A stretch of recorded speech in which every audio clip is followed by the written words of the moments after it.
cannot talk enough about the emotional toll for humans in an intra-household case. Intra-household aggression refers to aggression or conflict between animals in the home. I most commonly work cases that involve dog-dog and dog-cat aggression. And intra-household aggression isn't just my specialty, but it's something that I also have lived experience with. There was a point in my life for about 5 years where I had 6 dogs in my home, and they lived in 2 separate groups because 2 of them would attack each other on site. So a rather high-level case. The factors involved made the prognosis very poor, but at the time, I didn't have any of that knowledge that I have now. The thing about an intra-household aggression case is that even when you have your management in place, you are still stressed as the human. And that's not necessarily true for other behavior cases. But for cases of intra-household aggression and also cases of family-directed aggression and separation anxiety, you don't, as the human, get the same relief in the management as you do in other cases. Let's take a case of leash reactivity.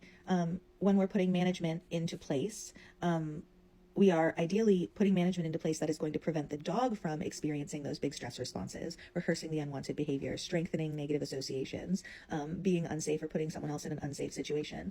But we're also hopefully giving the human a stress vacation. If they are, panicking as soon as they pick up their leash, that person also needs a break from the trigger of the walk, right? And rightfully so.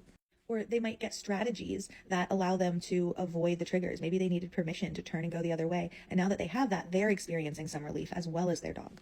And in cases of intra-household conflict, you certainly are getting some relief. We're saying, okay, the dogs are separated. I have up 2 barriers, or we've, otherwise put into place some management that has significantly reduced or hopefully almost eliminated, although we never completely eliminate that risk, the risk of fights. And a lot of times the management that we're looking at the beginning of an intra-household case is not necessarily management that the family would find sustainable for the coming years. And so the human is in this state of worry, right?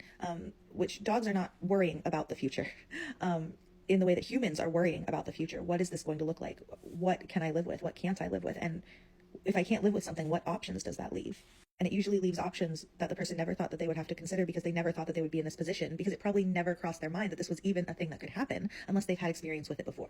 In which case, this is their worst nightmare because they've been through this before.